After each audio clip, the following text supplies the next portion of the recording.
Hi, my name is John. I'm a licensed realtor with Real Estate Masters in the Twin Cities. My office is in Little Canada, but I work mainly in the East Metro. From Stillwater to Cottage Grove and from the St. Croix River to the 694-494 loop. The purpose of these videos is to inform the Twin Cities East Metro real estate seller and buyer about market trends and information that may help them make a real estate decision. We're going to look at two sources and then my own custom analysis at the end. Okay, this first source is from RPR, which stands for Realtors Property Resource. It's a realtors only tool provided by the NAR, and it is in conjunction with the North Star MLS.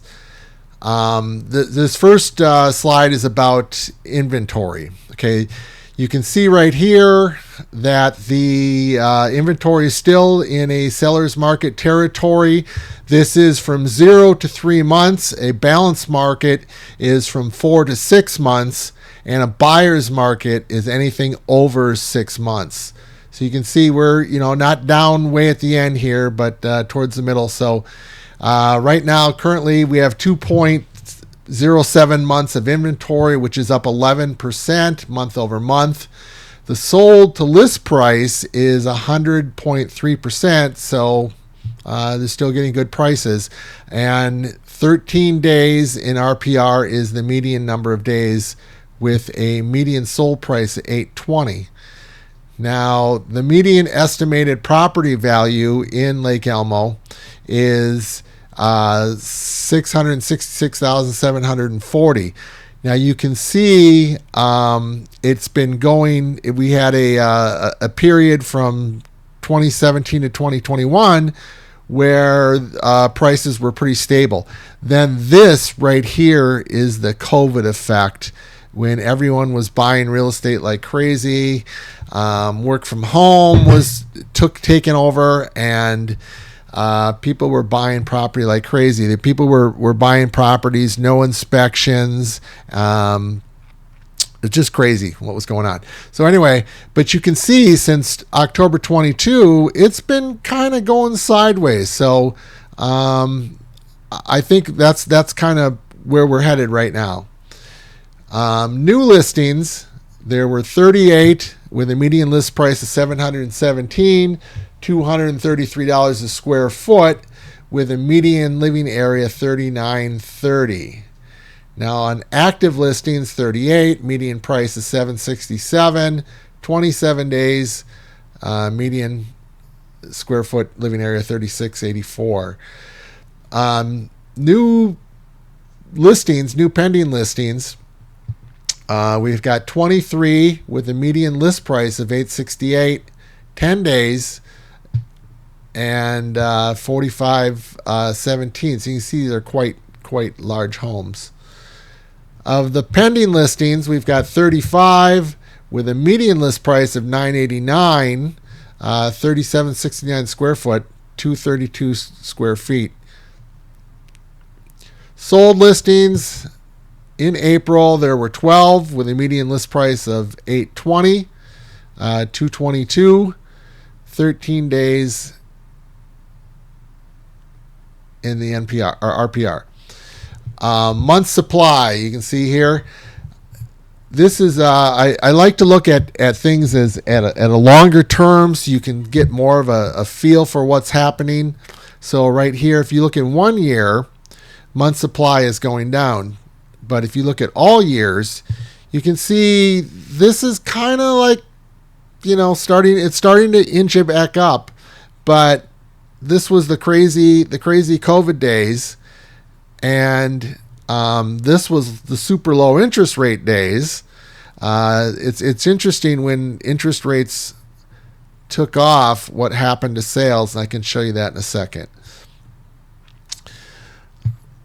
These are sold public records. These are properties that sold not on the MLS. Typically what will happen is either a FSBO, or usually what they are though is new properties that someone walked into the open house of a model and they ended up buying a brand new property directly from the builder.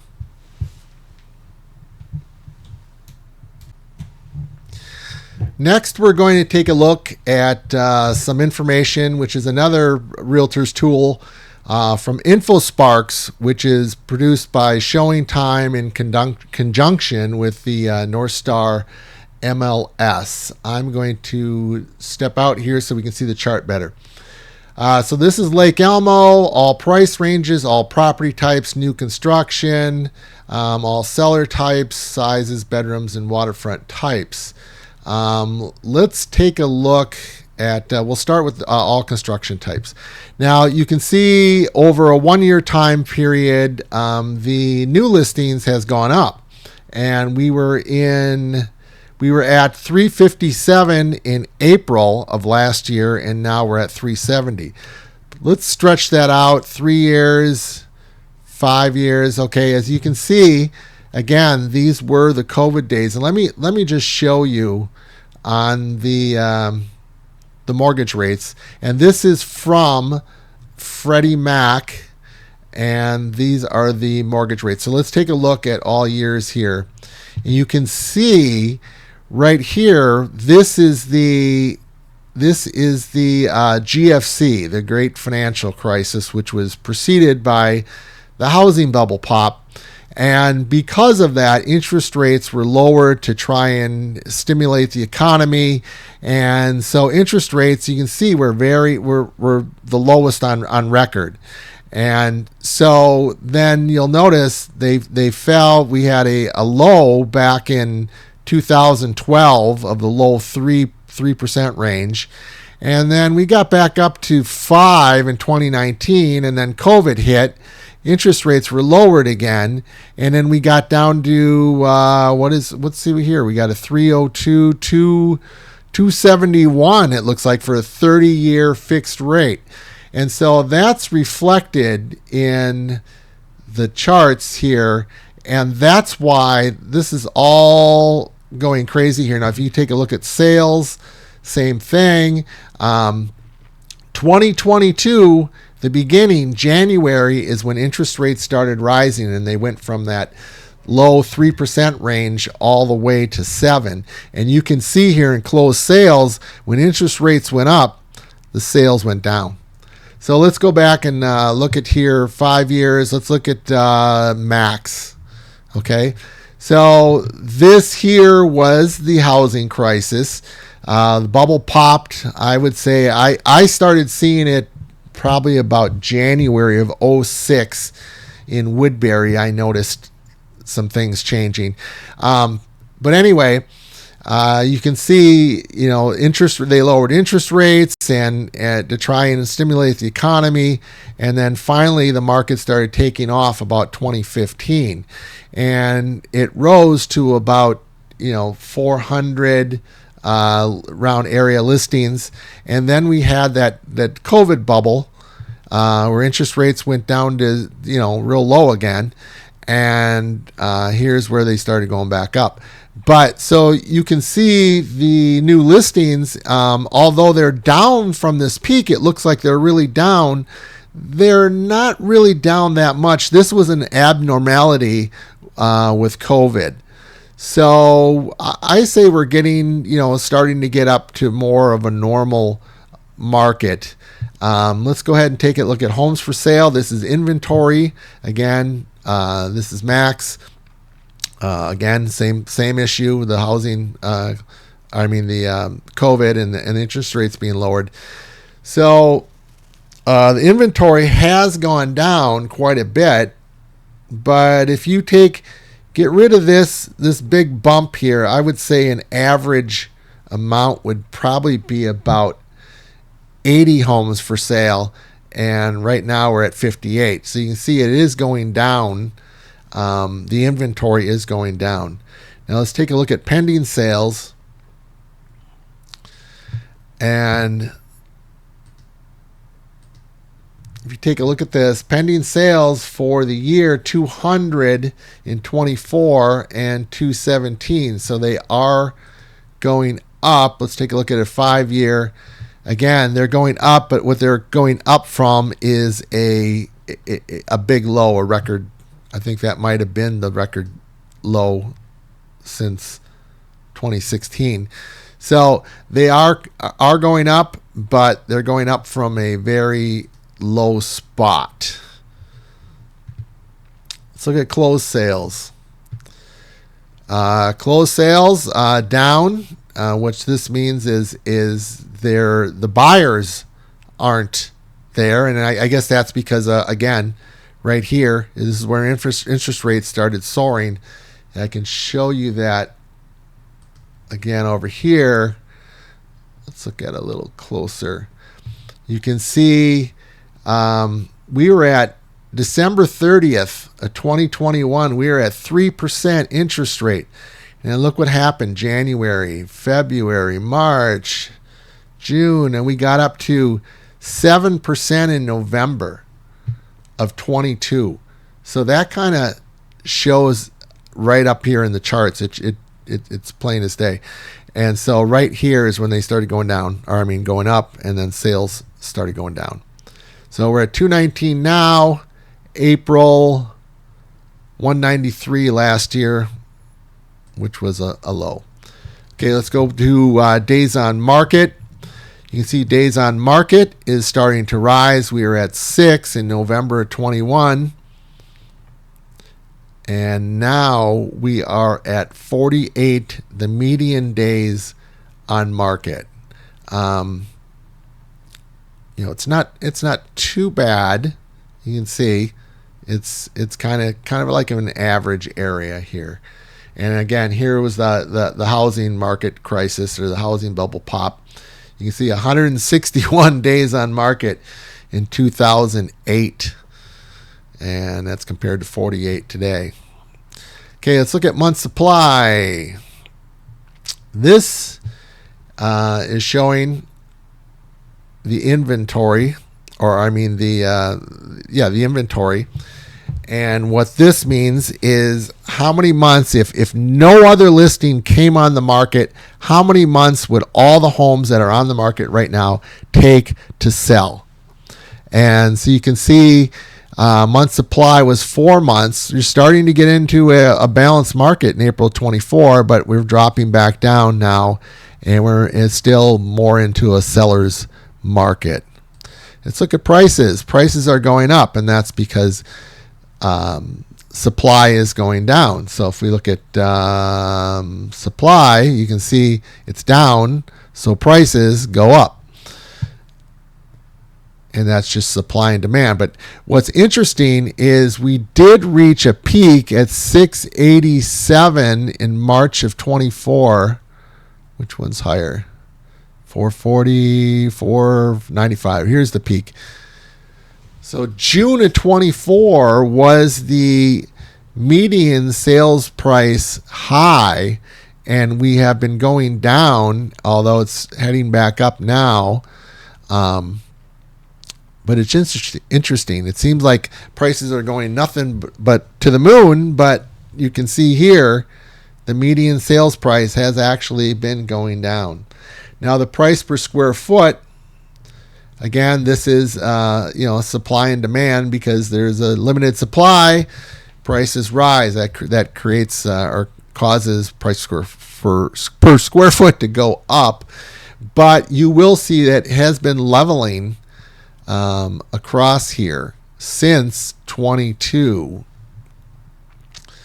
Original list price. Now this is interesting. Now here, what is this? Original list price. Oh, the median. Oh, this is list price. Okay. You can see we had a high in August 23 of 720, and we're down to 676 for the original median list price. Now, what are people getting as far as for the sales? They are getting 100% all the way up to June of 23, and now we're sitting at 98% for Lake Elmo. So people are pricing, maybe for that 2021 period still, and they're having to come down a little bit to sell. Now, percent of last price, this is after they've already had price reductions. Then what happens? January 24, they were still getting 100, but now there's even reductions off of those price cuts. Shows to pending dollar volume is just going to go.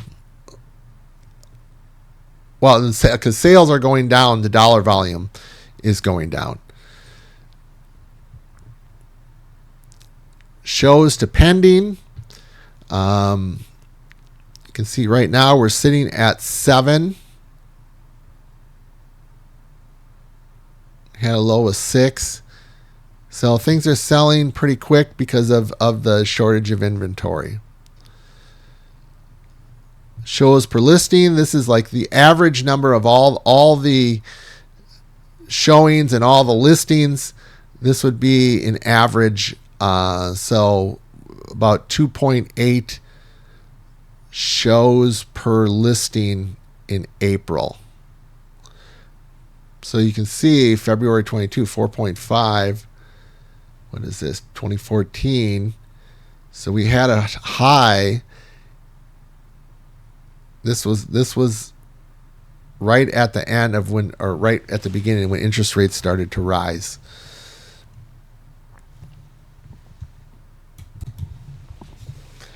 Now, when buying a home, a lot of thought and research should be put into selecting the right home for you. First is going to be location in many people's books, but maybe not. Maybe some people will be willing to drive a little farther each day to get a bigger lot or a bigger home for the same money. Previously owned versus new.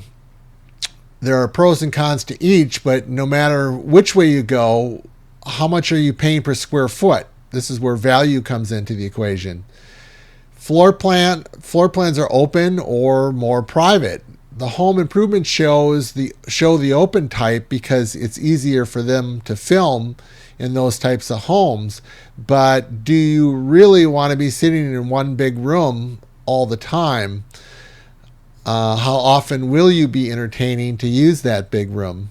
Also, homes come from different eras, and each era has a different feel, as well as new neighborhoods versus established neighborhoods. Is the new ones have saplings. The established ones have big, beautiful trees, and that has a completely different feel to them. These and many other reasons are why I break down the numbers to help buyers and sellers see what a home should be priced at and which homes may provide the greatest values for your goal. This page is from all these numbers here are 2020, 21, 22, 23, 24, and 25 in every case here. And so you can take a look. This is pretty much what I just went over in the charts, but a more condensed version. So you can go ahead and take a look at that at your leisure.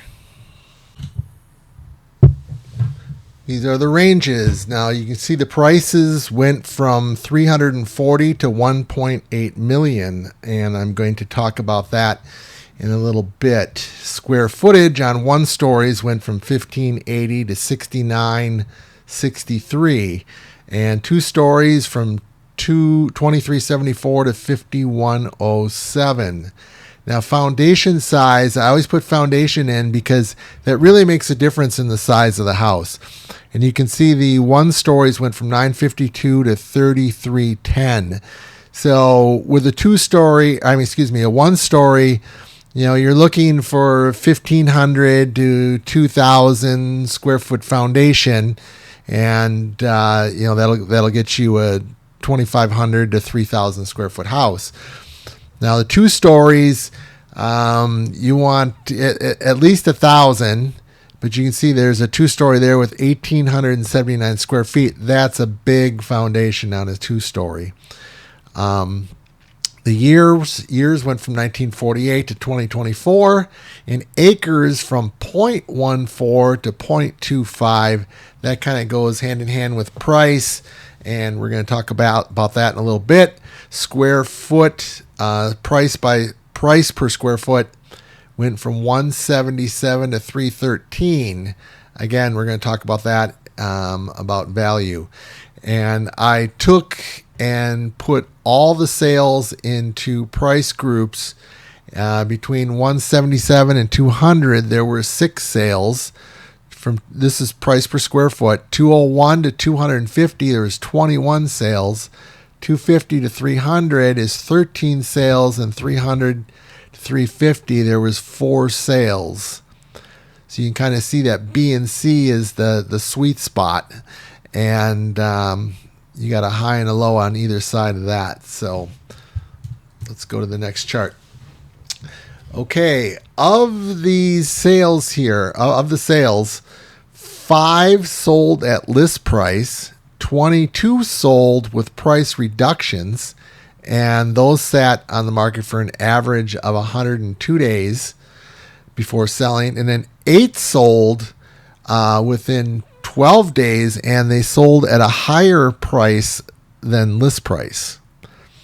So that's really an eye-opening statistic there, that if you price your house too high, you're just going to sit there and have price reductions and get less and less.